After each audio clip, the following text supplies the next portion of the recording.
회현방에 여기. 조선 광해군 12년 늦가을이었다. 한양의 남쪽 회현방 자락. 오늘날로 치면 서울 소공동 언저리에 서늘한 바람이 드는 집터 하나가 있었다. 장터의 노파들은 해걸음이면 품에 든 아이를 끌어당기면서 말하곤 하였다. 그 길로는 가지 마라. 울음소리 난다. 낮에도 마당 그늘에는 햇빛이 오래 머물지 못했고 찬바람이 모서리로 스며들어 종이를 휘저었다. 사내들은 그 집 앞을 지날 때 눈을 떨구고 발꾼지를 재촉하였다. 오래전 억울하게 죽은 여인이 암장되었다더라 하는 말이 전해져 내려왔으나 누가 먼저 그 땅을 뒤집자고 나선 적은 없었다. 나는 그 집을 얻었다. 제삿날이 코앞이라 거처가 급했으니 시세의 절반에도 못 미치는 값이 달콤한 유혹처럼 느껴졌다. 사랑채와 안채, 부엌과 우물, 장독대까지 모양을 갖추었으되 담장은 기울었고 대문은 삐걱거렸다. 거간 노인 하나가 열쇠를 쥐어주며 전 주인이 급히 떠난 것뿐이오 하고 말을 아꼈다. 대문의 문지방엔 오래 묵은 비린내가 희미하게 젖어 있었다. 나는 코끝을 스치고 지나간 그 냄새를 모른 채 하였다. 이왕 얻은 집, 사람들 험담과 미신쯤은 이겨낼 수 있다고 여겼다. 첫날 밤 방에 누우니 바람 한 점 없었다. 마당에 소나무 그림자는 길게 뻗어들었고 등잔불은 가늘게 떨었다. 자정이 막 지났을 쯤 누군가 방문을 살짝 당기는 소리를 들었다. 딸깍 딸깍. 누구요? 나는 놀라서 물었다. 대답은 없었다. 대신 길게 끌리는 울음이 문살 틈으로 스며들어 방 안을 얇은 물막처럼 덮었다.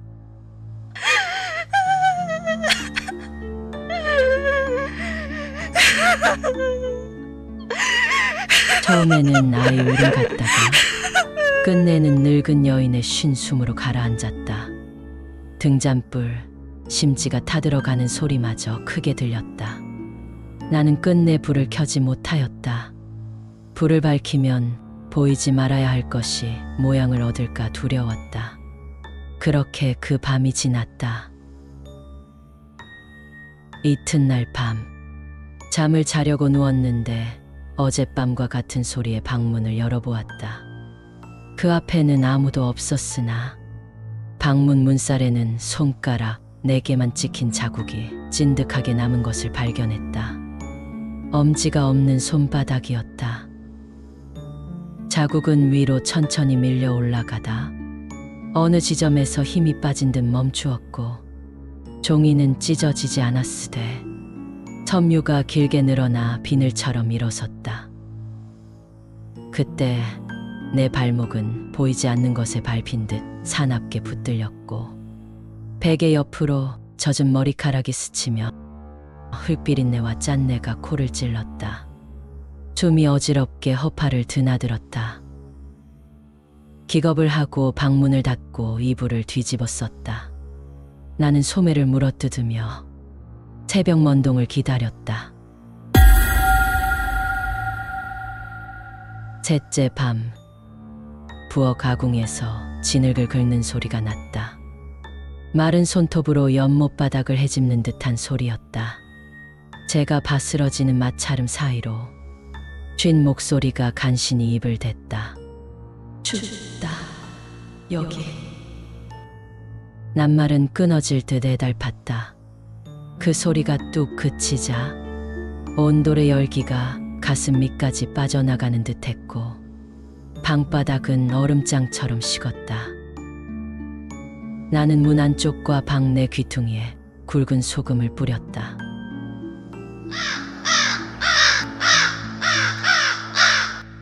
창호 사이로 까마귀 울음이 바람과 함께 들려왔다. 넷째 날 해가 기울 즈음 장터를 나가 거간 노인을 붙들고 하소연하였다. 그는 내 말이 반쯤 끝나기도 전에 고개를 비껴 돌리며 예전에도 그런 소리가 있었지요. 무당을 불러 굿을 하고는 한동안 조용하였다가 하면서 이내 얼버무렸다. 집에 돌아와 대문을 열자 대청마루 바닥이 물기로 흐릿했다. 마당에서부터 이어져 들어온 긴 물길이 안방 문턱에서 끊겼고 그 끝에는 발끝이 모자란 여인의 발자국이 둘, 셋 찍혀 있었다. 물은 금방 말라 사라졌으나 그 모양은 눈두덩 안쪽 어딘가에 파묻혀 오래 남았다. 그날 밤 울음은 베개 옆에서 났다. 여기 방문 너머를 헤매던 소리가 어느새 내 숨결과 뒤섞여 들렸다. 옷자락이 이불 위를 스치는 소리, 손등이 볼을 더듬어 길을 찾는 소리, 젖은 머리칼이 베개와 뺨 사이 좁은 틈에서 작은 물웅덩이를 만드는 소리, 심장이 요동치자 귓불에 바싹 붙어 속삭였다. 여기. 그 한마디가 태고적 깊은 곳에서 올라와 내 혀뿌리까지 냉기로 채웠다. 다섯째 날 해가 중천에 오르기도 전에 나는 차라리 집의 속을 샅샅이 뒤집기로 하였다. 마루 널판을 드러내고 들보 사이 거미줄을 털고 우물의 돌틈을 헤집고 아궁이 재를 쓸어냈다. 한낮의 빛이 마루 밑 먼지를 떠올리자 오래 묵은 누린내가 켜켜이 올라왔다. 그래도 아무것도 나오지 않았다. 해가 기울 무렵 안방 한 구석, 온돌 장판의 한 구석이 미세하게 불룩한 것이 눈에 걸렸다. 장판을 걷자 얇은 진흙 위에는 손톱이 수백 번 오간 흔적이 그물처럼 겹겹이 얽혀 있었다. 그리고 그 아래에서 검고 긴 머리카락이 젖은 뱀처럼 부풀어 있었다. 나는 부삽을 가져왔다. 첫 삽에서는 비 냄새가 올라왔고 둘째 삽에서는 쇠 비린내가 코를 쳤다. 셋째 삽에서 단단한 것에 부딪혔다. 돌인가 싶어 더 파니 작은 턱뼈와 이빨이었다. 치아는 반쯤 닳아 있었고 앞니 하나가 빠져 있었다. 그때 방 안의 온기가 하나둘 꺼졌고 등 뒤 어딘가에서 누군가의 시선이 뒷목을 더듬었다. 나는 뒤돌아보지 않았다. 입술을 깨물어 피맛을 삼키고 흙을 더 파헤쳤다. 뼈는 한 줌씩 고요히 올라왔다. 가느다란 팔뼈, 짧은 허벅지뼈, 갈빗대와 손가락뼈, 두개골의 윗부분은 여러 번 내려친 듯 산산이 갈라져 있었다. 옷감이었을 만한 누런 천 조각이 흙에 들러붙어 물기를 품었다 놓았다 하였고 머리핀인지 쇳조각인지 모를 것이 몇 개 나왔다. 억울하게 맞아 죽은 여인의 흔적임을 부정할 수 없었다. 나는 흰 보자기를 펴고 뼈를 한 마디씩 옮겨 올렸다. 그때 방 한가운데서 물이 출렁거리는 소리가 났다. 우물도 아닌데 파도 같은 울림이 둥글게 번졌다. 그제야 알았다. 귀신이 밤마다 속삭인 여기란 소리는 바로 이 자리, 이 깊이, 이 흙의 온도였음을. 나는 소금을 문지방과 방의 내 모퉁이에 다시 뿌렸다. 뼈를 보자기에 단정히 싸서 작은 널 조각에 담았다. 흰 종이를 올려 무명 여인의 뼈 5글자를 먹물에 적었다. 나는 창호를 열고 초혼을 흉내내듯 낮게 3번 불렀다. 이리 오너라, 이리 오너라, 이리 오너라. 그 소리 끝마다 바람이 방 안을 한 바퀴 돌고 나갔다. 아궁이에 불을 지피자 온돌이 천천히 데워졌다. 방바닥이 미세하게 숨을 쉬었다. 그때 베개 옆 늘 울음이 자라던 그 틈에서 마지막으로 따뜻한 숨결이 스쳤다. 울음은 그쳤다. 이튿날 이른 아침, 나는 동네 어른들을 불러 사정을 전하였다. 사람들은 말없이 고개를 끄덕였고, 누구는 향을 가져왔으며 누구는 흰 배와 삽을 들고 왔다. 우리들은 집 뒤 양지 바른 언덕에 작은 구덩이를 파고 너를 내렸다. 지방 한 장을 올리고 말을 아끼며 흙을 덮었다. 돌 하나를 세웠으나 글자는 새기지 않았다. 다만 누군가가 아주 작게 중얼거렸다. 이제는 춥지 않겠다. 그날 저녁 그 집에서는 더 이상 곡소리가 나지 않았다.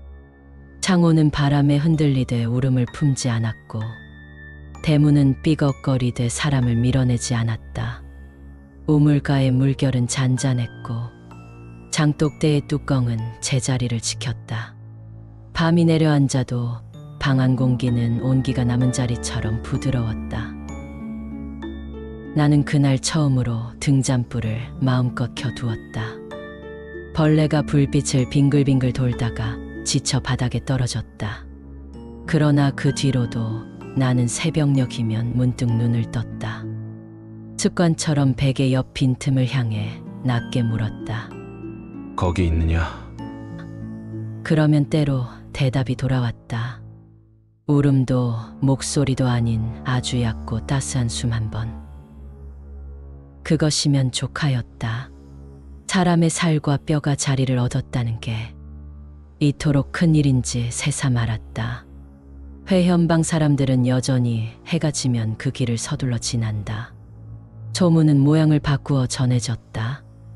예전엔 울음소리 나던 집이더니 요즘은 숨소리가 난다더라.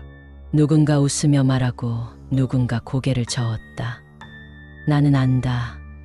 그 집에 머물던 것은 귀신이 아니라 한이었다. 한이 자리를 얻으면 울음은 숨이 되고 숨은 온기가 된다. 밤이 깊어질수록 창호에는 가끔 손바닥이 찍히기도 한다. 예전처럼 내 손가락이 아니라 이번에는 5 손가락이 온전하다. 물기가 금세 마르며 종이결을 다정하게 누르고 간다. 나는 그 손바닥을 오래 바라보다가 천천히 눈을 감는다. 이 집이 그 여인에게 무엇이었으며 지금 내게 무엇이 되었는지를 곱씹는다. 깊은 새벽, 남산 아래 바람이 창호를 쓸고 지나갈 때 나는 그 온기가 아직 식지 않았음을, 그러나 더는 울지 않음을 안다. 혹 누군가 이 일을 물으면 나는 길게 설명하지 않을 것이다. 다만 말하리라. 광해군 12년 늦가을 회현방 어느 집에서 일어난 일이라 하니 들었다 하더라. 그리고 등잔불을 낮춰두겠다. 사람마다 품은 사연의 빛이 다르니 불을 너무 밝히면 그 그림자가 제자리에서 달아날까 두렵기 때문이다. 시청해 주셔서 감사드립니다. 구독과 좋아요를 눌러주시면 더 기괴한 이야기를 가지고 며칠 내에 찾아뵙겠습니다.